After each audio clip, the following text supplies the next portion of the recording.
Ladies and gentlemen, do not adjust your screens. This is Robert Whittaker. It is not Anthony Smith. Anthony Smith will be joining us later. Robert, I know it's the crack of dawn in Sydney, Australia. Thank you very much. Wanted to talk to you for a long time. Thanks for joining us, mate. No, thanks for having me. I've been wanting to get on for a while. Sydney, one of my favorite cities in the world, mate. Are you born and raised there? Is that better? So much better. You sound delightful. No, I was born in New Zealand, and almost immediately I was brought over to Sydney, and I've been fully raised in Sydney, and I do love it. Having travelled, the many places of the world, I have a soft spot for Sydney, but it's very multicultural. You'll know because you've been here so many times, and there's a lot to do. Mate, it's beautiful. It is absolutely beautiful. Whereabouts in Sydney are you? Not that I'll know it, but you never know. I know Penrith and Sydney. That's about it. Whereabouts are you? Funny enough, sort of near there.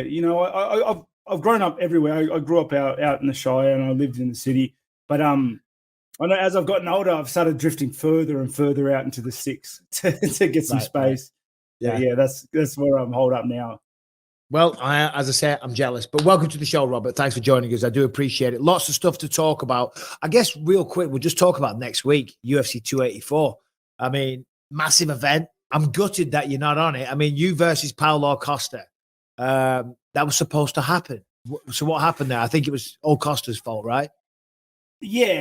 And even if it wasn't, I'm still going to blame him. But, of course. But yeah, no, I'm upset because whenever a fight falls through, that means you're not getting paid for a little bit longer, as well as all the work that you've put up. You've put in the bank up until that point. It's it's kind of for naught. And then the fact that the fight didn't go through and I wasn't given any other timeline. I've been in a kind of limbo, no man's land. If you catch you know what I'm saying. Yeah. But yeah. With Costa though, the whole situation was a little weird because I had heard reports that people are saying, "Oh, Costa's tweeting this, Costa's tweeting that. It's not happening," and that's kind of the thing he does. So I never took much stock into it. And I remember speaking to a couple of guys, a couple of interviews, saying like, "No, he's just joking. Obviously, he's just trying to get in my head." And then next minute, I got a call saying the fight's not happening. Mate. Well, I'm sorry. When do you think you will be back in there? Any ideas on who it might be next? Will it even be Costa? Is that on the table? Mate, honestly, your guess is as good as mine because you have to think if UFC wanted me to fight someone, like really wanted me to get on that card and fight someone, I could have. They got Sean Strickland in after a moment's notice. Yeah. For the first card of the year, so they could have made that fight happen. They obviously have other designs and plans for me. I was thinking Pereira perhaps because just the timelines, the way things worked up. But then the Adesanya Pereira fight got announced for April. So honestly, your guess is as good as mine. I'd love to brainstorm a little bit. I mean, I might have heard something the other day from the UFC, but I'm in no position to say anything. Give us a little hint. Give us a hint. It's your career. We'll play 20 questions. I can't say a goddamn thing. I'll get fired, especially publicly on a goddamn podcast. My God. I'm doing my ADD mind all over the place. But you just mentioned Izzy Pereira. So screw UFC 284. We're going to talk about that. When that fight went down in Madison Square Garden, what was your thoughts, Rob? Obviously, you have chaired the octagon with him twice. You've come razor close to taking the belt off him. And obviously, Pereira is the one to go out there and do it. Talk me through it from your perspective. Mate, they're phenomenal fighters. Just the skill caliber of that fight.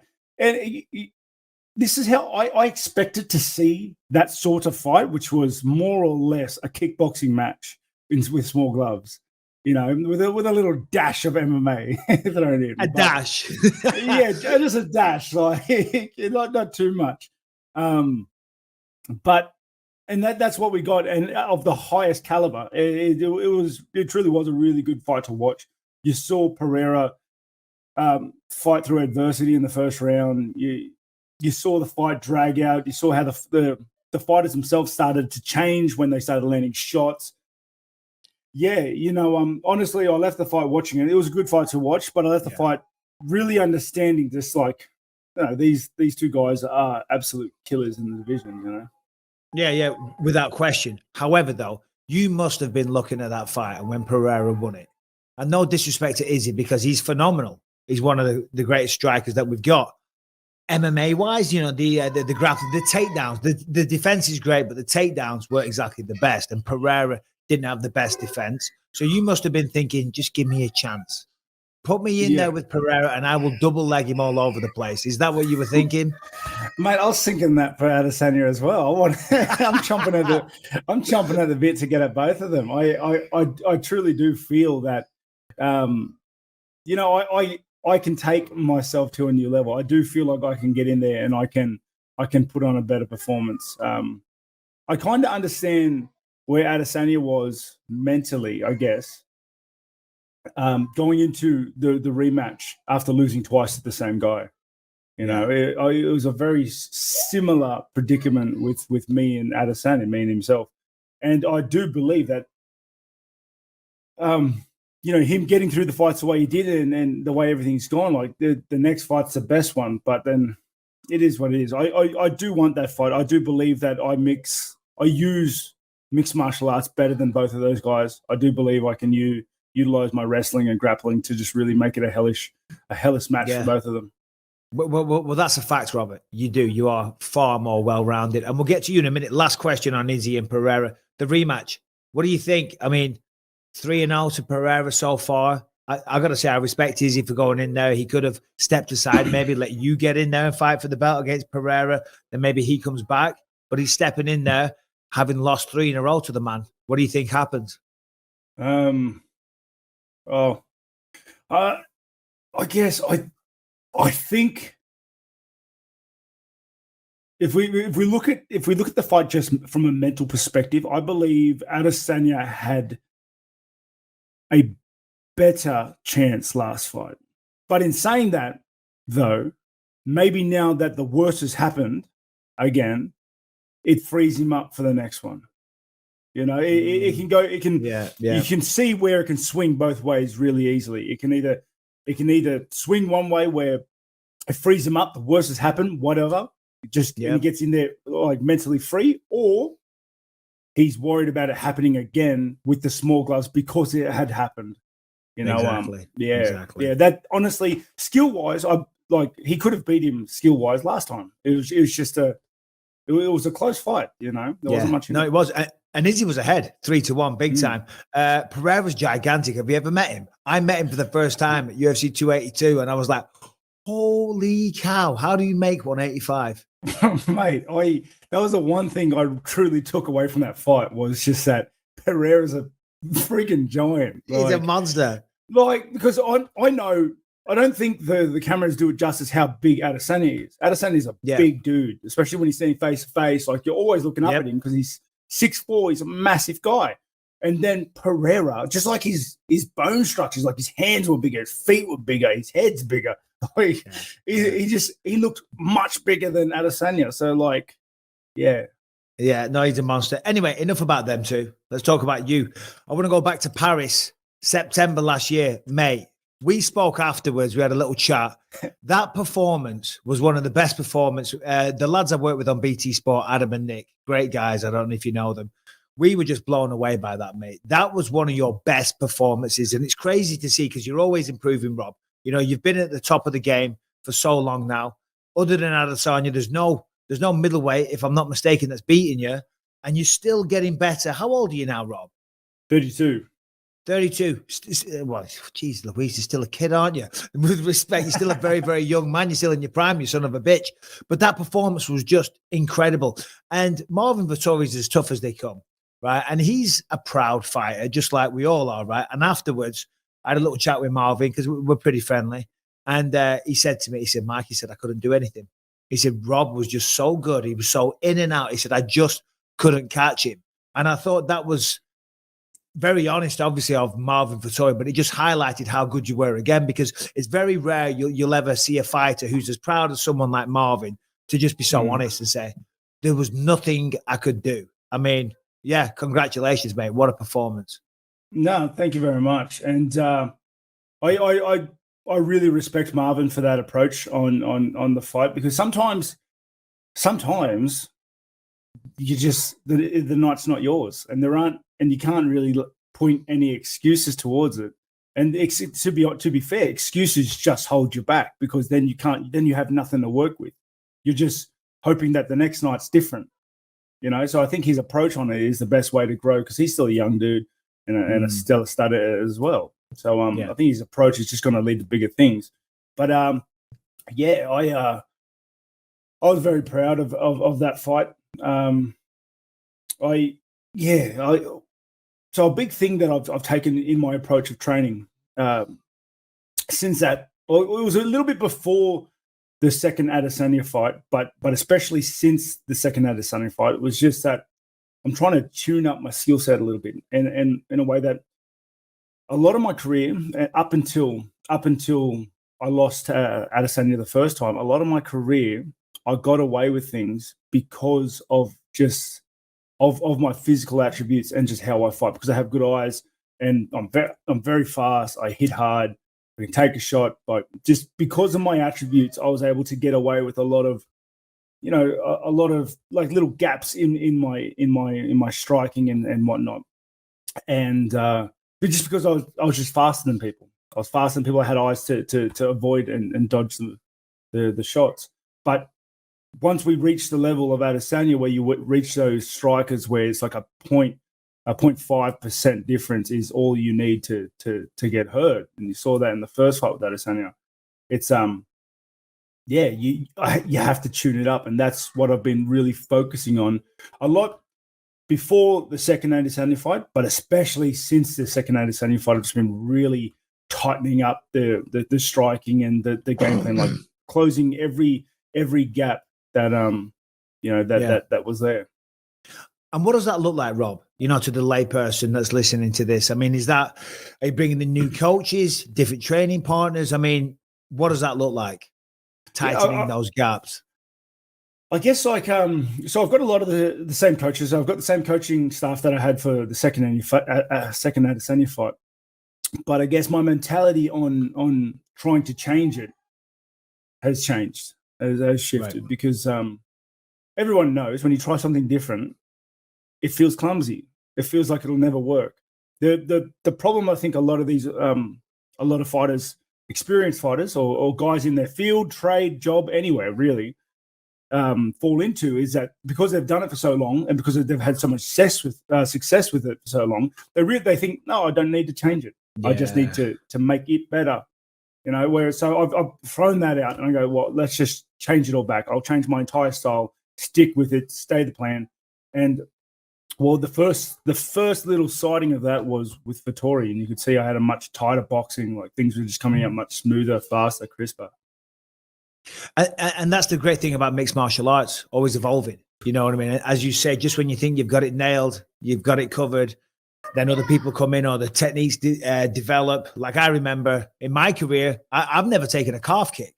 They didn't exist. They weren't there. Yeah, they just weren't a thing. Thank God. What do they feel like, Rob? Because I'm very happy and proud to say I've never taken one, because they look like they can kill. Yeah, they are stupid, to be honest. Like because you know what it is. I think they are a beautiful kick for the amount of investment you need to put in. The return is 100-fold. You know what I mean? There's no risk, mate. I could go spar my wife and she'd calf kick me and I'd be done. You know what I mean? Give me three good calf kicks. Don't teach her whatever you do. Yeah. So, oh my word. But like, you don't need to know how to kick. You don't need the flexibility. You don't need the prerequisites to be a kicker. You don't need to be a kicker to throw a calf kick. That's the beauty of it. And because it's such a small muscle, like it just destroys people. It destroys you can't legs. Condition your calves. Like your thighs to a certain degree. My old Thai boxing coach, Daz Morris, you could kick him as hard as you wanted in the leg, but because he'd done it his entire life, he would never feel it, or he pretended he couldn't feel it. At least calves, I doubt you can condition them like that. Yeah, well, and another thing is, like, once you've been kicked in the calf, the next check doesn't come up as fast, and you just keep getting kicked in the calf, because there's a lot of times you check a kick, and you don't quite get it on the shin, and it hits your calf. It wraps around a little bit, you know what I mean? And if your calf's already damaged, it just keeps chipping away, eating up. That's why you see so many dudes get finished with calf kicks. But I will say it is a double-edged sword, because once you get the guy that knows, like a kickboxer, like you saw in the Izzy Pereira fight, Izzy went for that low calf kick. Pereira just put his shin up a little bit, just turned his leg a little bit. And I think Izzy fell over because of it. Like his foot gave out, because it's once you get a guy that can check it, it is dangerous. You're breaking legs. You saw with Weidman as well. Yeah, no, exactly. Australian mixed martial arts, Robert. Of course, you are the first Australian champion. Hold on. If you were born in New Zealand, do you class yourself as Australian or New Zealand? I'm Australian because that's what my passport says, and I was fully raised here, and I'm very proud to be Australian. But I am Australian, New Zealand. I'm also proud of my New Zealand roots. So you kind of rep both at the same time. But you are the first Australian champ, then, if I'm not mistaken. And the sport has grown massively over the last 10 years or so in Australia. I remember when I think it was 2011, right before I moved here, we were going to move out to Australia because my wife's Australian and we love the country, we love the people, but the scene wasn't necessarily where I thought it needed to be. And I said to my wife, I said, I'm going to be jumping on planes all the time and going to America. Whereas if we live in America, I'll just be driving to the gym and coming back. But now it's absolutely exploding, Robert. I mean, you must have seen such a change. I mean, when did you sign with the UFC? Like 2008, 9, something like that? Something like that. Maybe 12. Right. But it must have changed a lot since your involvement. Yeah, mate, night and day. And you would know, you've been in the game the whole time as well, and you've been to Australia enough times. Just when I got into the scene, there wasn't really a scene. You know, amateur MMA fights wasn't a thing. I didn't even know they existed until 5 years ago, 6 years ago. Because when I first did my local scene MMA fight, there was just straight pro. There was no amateur scene, and there weren't any gyms. There was no information. I remember having to like go on the internet and go in how to cut weight. Like, because there just wasn't how to cut weight. Mate, it's all there. You should, but even then, it wasn't as widely known as now. I remember, mate, I had the worst weight cuts going through my early days just because of like all the misinformation that would come up. Like there was a lot of them like wrestling weight cuts, and they're crazy, dude. Like, absolutely nut jobs. Like the way they cut weight, but I was like, that's what was on the internet. So I was like, that's what I'm doing. Yeah. But yeah, there wasn't really a scene. And that's why when I first got into the UFC, I traveled a little bit to train. I went to TriStar for about a year because that was the idea. That was the idea at the time, was that if you want to make it in the UFC, you got to go to the US to get the sparring partners, to get the training, because that's where it is. Mm-hmm. But after, I didn't really have the greatest success over there, which was more due to the fact that I wasn't approaching it correctly. Came back, started training the boys up, getting the guys here, just putting in the work here. Realized didn't need to travel as much. The scene blew up.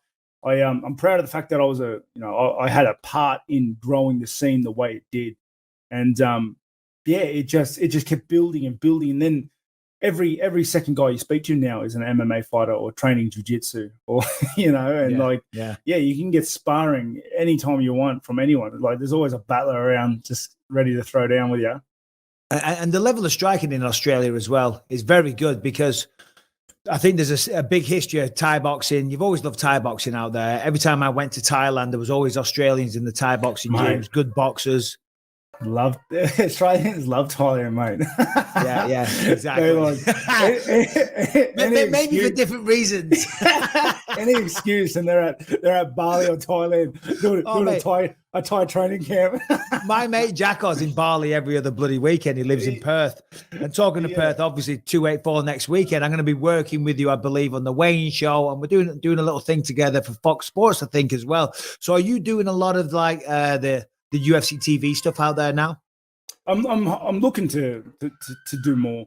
It's a field that I'm interested in getting into, and with 284, I'm not fighting. I'm still going to go out there because I wanted to watch the fight. Plus, I promised so many people that I would go there still, so I have to go there. And the fact that I'm there and I'm able to test the water of this sort of this new field is yeah, it's interesting. I'm looking well, I forward mean, to you it. got to do something when you retire. I'm sure you've got lots of options, and you're only 32, so you've got many, many years left in you yet. Volkanovski, Islam. What do you think, Rob, from your analytical point of view? Tough fight, but I think a tough fight for both men. I think a lot of people are underestimating Volkanovski in this one, but how do you see that one going down? I don't think there's a fight in the world I can ever truthfully say that Volkanovski is an underdog. I think Volkanovski is just, and this is absolutely unbiased. Trust me. Like, he is just a powerhouse. He has a very, very well-rounded skill set, and he has the experience and ability to strike when he needs to strike, take down when he needs to take down, and mix it up. That is such a dominant way to fight, approach to fighting. And you saw that when he fought numerous different fights going up through the ranks, like your Aldo's, your Mendez's, like he changed it up. It was your Holloways. You can see he has the skill set. What I find hard to really gauge with Islam is that, much like Khabib, when Khabib was running through people through his reign, it's like, because of the dominant performance and showing they always put on when they get in there, and like, obviously they're known for their wrestling. Like, he takes people down and he holds them down and he finishes them. That's what happens. You don't know how good his wrestling is until you're like, oh, well, he hasn't fought this guy. Then he fights that guy and he smashes that guy. And you're like, well, he hasn't fought this guy. Like, you're always kind of wondering how good is his wrestling. Like, you're waiting until there's a guy he can't take down. Because you can't, I don't know, maybe it's just me, but I can't truly believe he can just take down everyone as easily as he has been. But he has, But that's the belief, isn't it? I mean, from them, the Dagestanis, Khabib and Islam and his crew at least, they truly believe that they can just take down whoever they want and beat them up and submit them on the ground. And as you said, to your point, even Khabib and Islam, other than when he got clipped off Adriano Martins, the one loss on his record, and hey, we all get caught sometimes. Other than that, they have done that. So I guess, I mean, have you trained with Volk? I'm assuming you have. Through the years, not recently, right? But through back when he, like, I think first got in the UFC, or even beforehand, like, and nothing recently. Yeah, I mean, it's a stupid question for me to ask you. Who have you got winning this fight? I mean, there's no way on earth that you're going to go against an Australian, I'd assume. But who have you got winning this fight, Rob? Mate, it's such an unsure fight. Like, because like I said, but you have to have belief in Islam's wrestling the same way Khabib was. Like, you just, but then you want, like, there's always that, but what if you can't take him down? You know what I mean? Because I think if you can't take him down, he's kind of screwed. I think Volk's way better on the feet.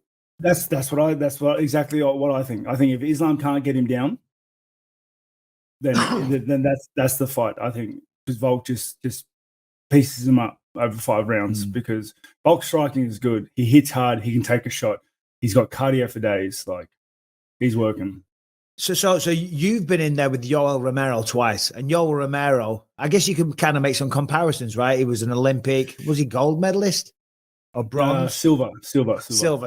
An Olympic silver medalist, a ridiculously ripped and strong and explosive human being, just a freak of nature. And you beat him twice. So if you could give any, not that he needs your advice, but what would you say, having been in there with somebody like that?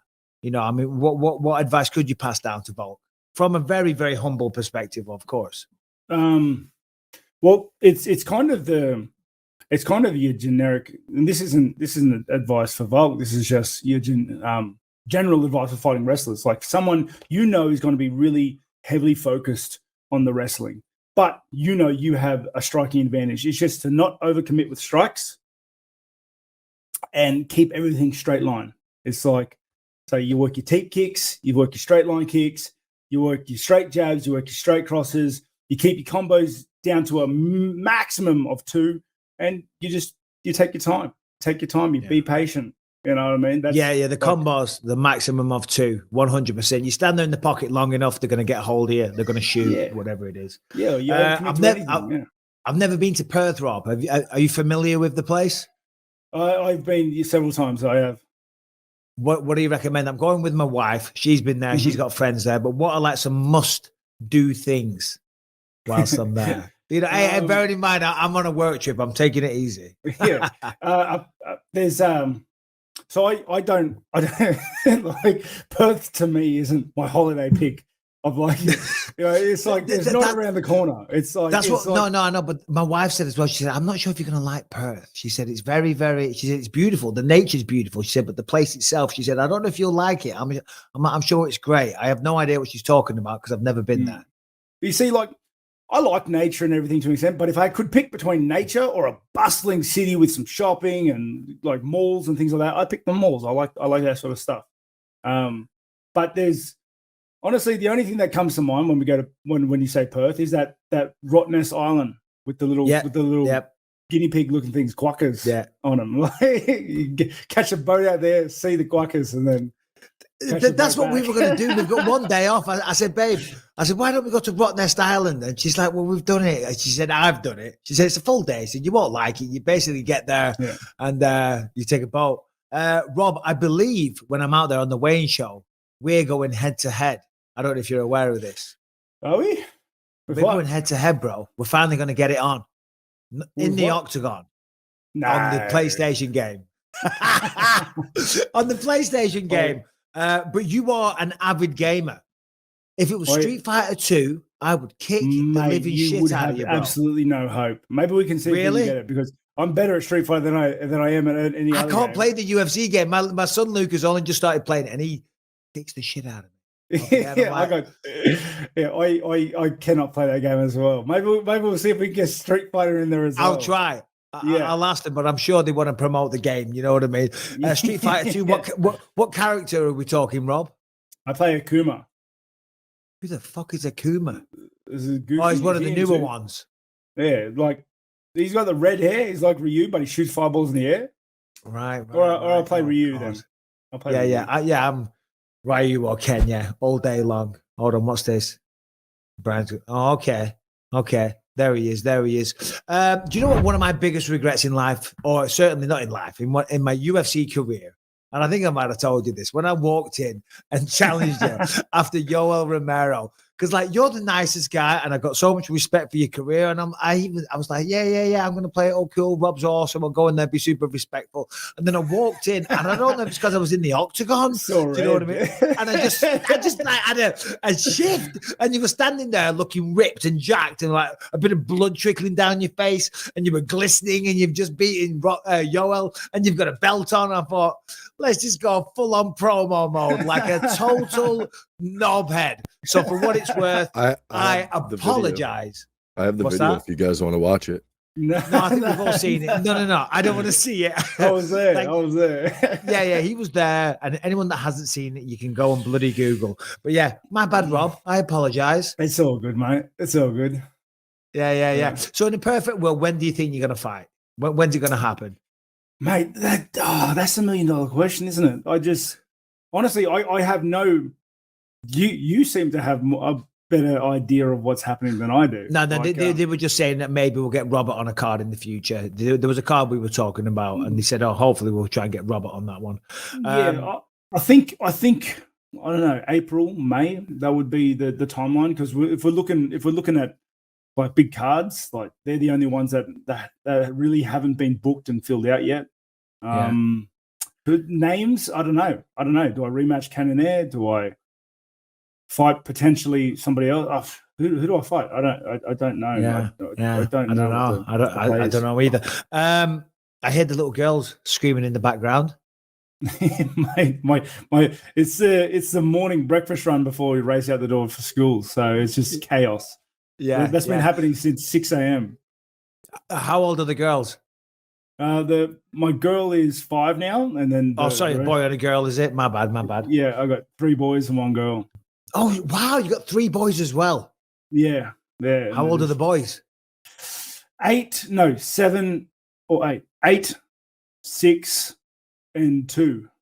Right. Okay. What about the 8-year-old? Does he care what you do? Because my youngest is 12. He's just started like figuring it out. It's pretty cool that his dad used to be the UFC champ. When I was competing, he did not care less.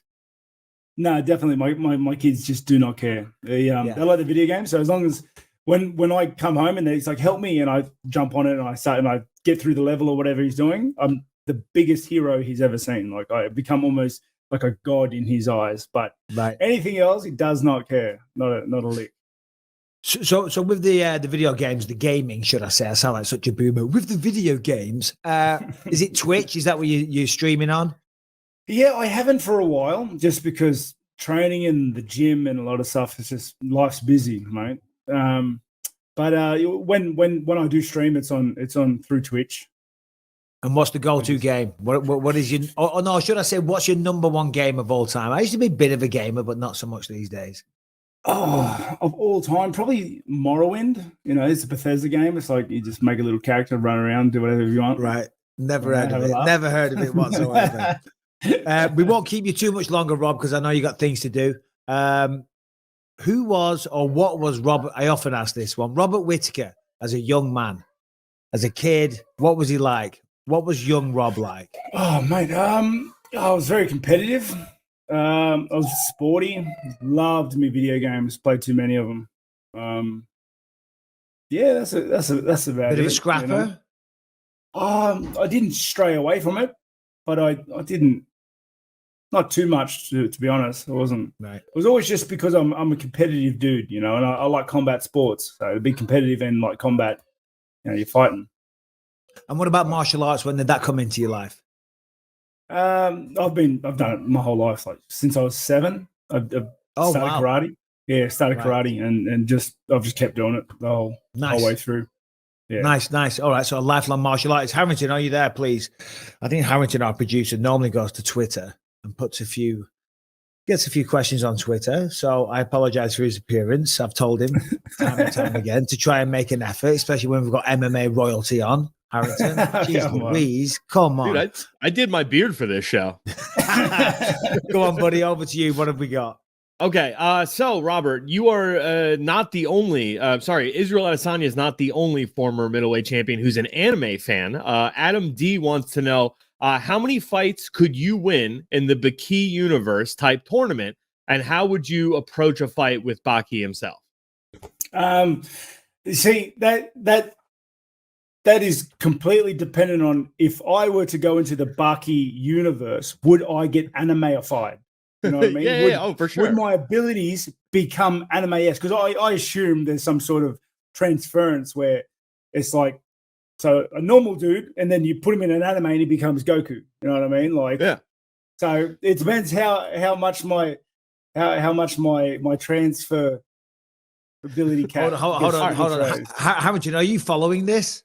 Oh, no, absolutely. I mean, I'm following the concept of going into an anime universe. I'm picturing you with like giant Reaper sights for hands now. So that's pretty cool. Yeah, with the yellow Goku hair. Yeah. Whatever verse that it is, what do you mean, Rob? Like if you went into the metaverse, is that a similar kind of comparison? Well, like if you got put into Street Fighter 2, would you just be Bisping while everyone's throwing fireballs? Like, or would you shoot lasers out of one eye? Yeah, would you get some sort of abilities because you're now a Street Fighter character?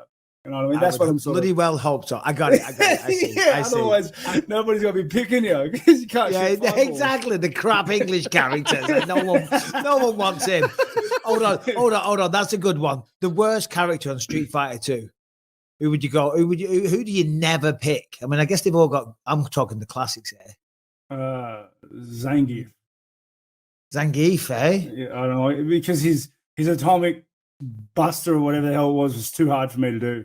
All right, anyway. He's good if you can do the whole rotation stick fucking things. Yeah, you just use power bomb everyone to oblivion. But mate, we're going to go head to head on Street Fighter 2 one day. I can't wait for it. Go on, Harrington. All right. Let's see here. Ski wants to know when the fight between Bisping and GSP went down, UFC 217.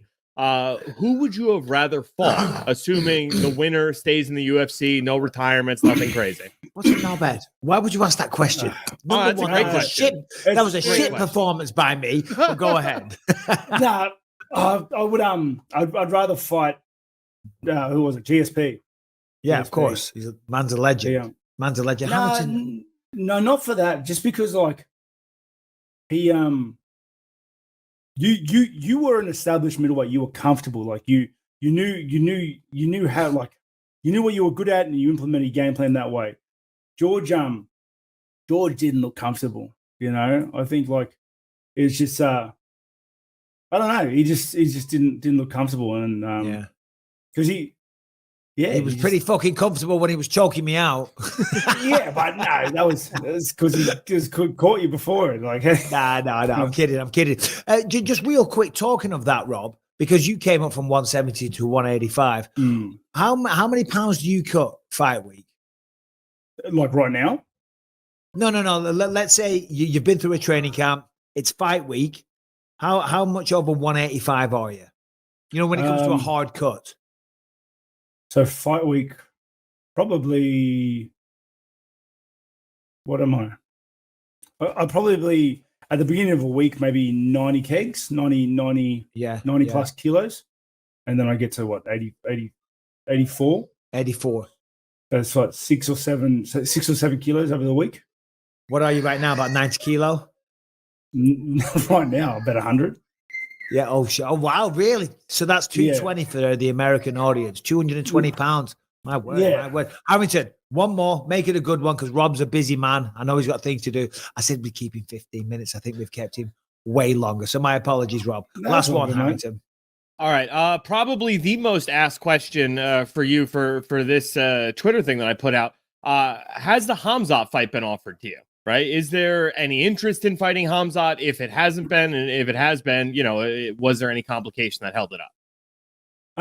No, it's never been offered to me. And to be fair, I thought we were friends. Like, I thought we were building an alliance. You know, from things he had said, I thought we were going to run amok on people. But no, you see, that's also one of the rumor mills of that's been thrown out now and then of who I'm fighting next. So it hasn't. It's purely speculation. But I got no idea. Okay. All right. Well, on that point, we'll let you go, Rob. I will see you down in Perth. You get polishing up those skills, buddy, because I'm coming for you. Mate, I'm not even. I'm I'm gonna forget it's there and then just rock up. I'm going to get murdered. Mate. Looking forward to seeing you down there. Thanks for joining us. Really appreciate it. Have a great day. And I'll see you. Yeah. Oh. Here is the one, the only, the very late. Should I say the always late to the party? Anthony Smith. Anthony, Rob's just jumping off. Do you want to just say hello real quick? I do. Robert Whittaker is my favorite fighter. G'day, mate. How are you? I'm good, man. How are you? I'm good. You just missed it. Well, I'm late. We're just signing off. I missed it. I know. I'm trying to be ready to be a world champion here, Mike. I'm trying to train. No, I know. I'm joking. I'm busting your balls, mate. I'm teasing you. But I said to Rob, we're keeping 15 minutes. It's been about 35, so we got to let him go. Rob, you're the man. Thanks again, brother. Too easy. Thanks for having me, guys. Take it easy. Take care, man.